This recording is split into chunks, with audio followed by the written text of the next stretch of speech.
Hi guys, so what? It's Robin.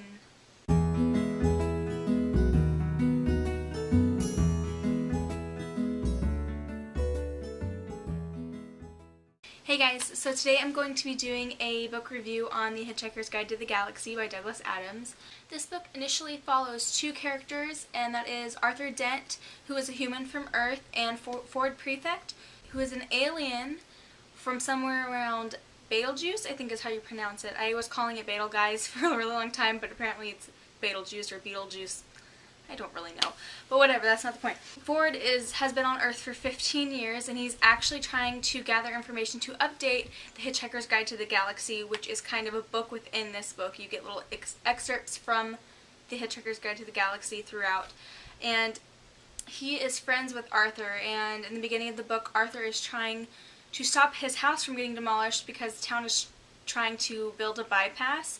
And Ford kind of pulls Arthur from his position of laying in front of the bulldozer to buy him a few drinks because he is trying to tell him that Earth is about to be destroyed. But Arthur doesn't know that Ford is an alien. He just thinks he's a regular human, so he kind of has to explain that as well. So it only takes about 15 minutes from the beginning of the book until the time that Earth is destroyed, and Ford is a hitchhiker of the galaxy. Obviously that's part of his job, or part of what he is doing in this book. He finds a way to hitch a ride with the ship that has destroyed Earth, and he has brought Arthur along. So everybody else has been killed during the destruction of it except for Arthur, because Ford has saved him. So they're on the ship with these aliens who are not very friendly, and they end up getting thrown into space.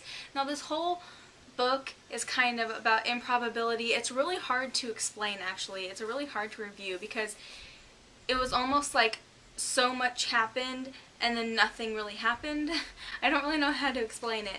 What made this book for me was definitely the humor. I know that there were a lot of reviews saying that they didn't like the humor, and I guess it's not for everybody. It's really sarcastic, really ironic humor. An example of this humor, it's an excerpt from The Hitchhiker's Guide to the Galaxy about the babblefish, which a babblefish is a little, this is really gross when they were explaining it, but it's a little fish that you put in your ear, and so it like slithers into your ear, and it translates any language that someone is speaking to you into the language that you understand, like it something to do with your brain waves or your the sound waves or something. It knows what language you speak, and so it translates that into it, and it kind of just evolved out of nothing. This is kind of part of the excerpt, and I don't know why I found it so funny, but it says, "Now it is such a bizarrely improbable coincidence that anything so mind-bogglingly useful could have evolved purely by chance, that some thinkers have chosen to see it as a final and clinching proof of the non-existence of God. The argument goes something like this. I refuse to prove that I exist, says God, for proof denies faith, and without faith I am nothing. But, says man, the babblefish is a dead giveaway, isn't it? It could not have evolved by chance. It proves you exist, and so therefore, by your own arguments, you don't. Oh dear, says God, I hadn't thought of that, and promptly vanishes in a puff of logic." Things like that. I just think it's so funny, and yes. I also really enjoyed the characters in this book. I felt for Arthur Dent. He's like this human that is just thrown into this galaxy, into all of this stuff that he had no idea existed, and he's just kind of going with it, and everyone's telling him not to panic all of the time, but it's really hard not to whenever you're literally thrown into space and you didn't know that any of the things that you are experiencing even existed. I think by far my favorite character in this book was Marvin, who is a robot that's kind of a prototype for robots that are given human personalities, and he is perpetually depressed, and I thought that was hilarious that they're giving him a so-called human personality, and that personality is just always glum and very Eeyore-like, and I thought he was just hilarious, just the way he thought of things. He was angry at the doors because the doors were being were smug towards him. Things like that. Things that don't make any sense. This book made no sense to me.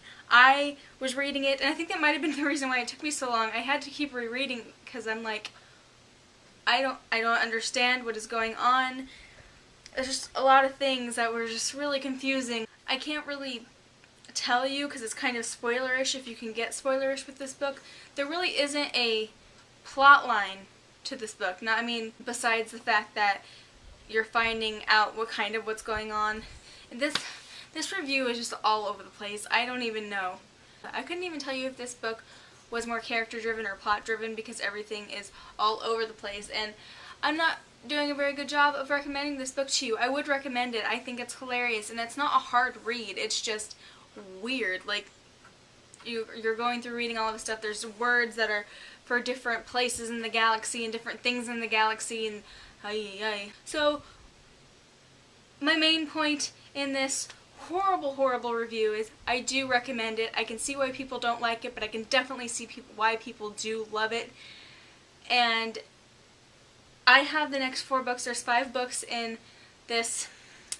This is volume 1 in the trilogy of 5. So that makes a lot of sense. But I do plan on reading the next 4 because I did enjoy this book. I would say definitely at least give the first book a try. If you don't like it, you don't like it. But I wouldn't write this one off quite yet, especially since it's not that big. If you just sit down and read it, it won't take you that long. For me, for some reason, it did. But I did give it a 4 out of 5 stars. I did like it. It's just really hard for me to review it because it's kind of all over the place. So that was my jumbled up version of a review for The Hitchhiker's Guide to the Galaxy by Douglas Adams. I hope you guys were able to watch that and you didn't get too annoyed by the fact that I could not put together a coherent thought about this book. I am sorry. But yeah, so thanks for watching, you guys. Bye.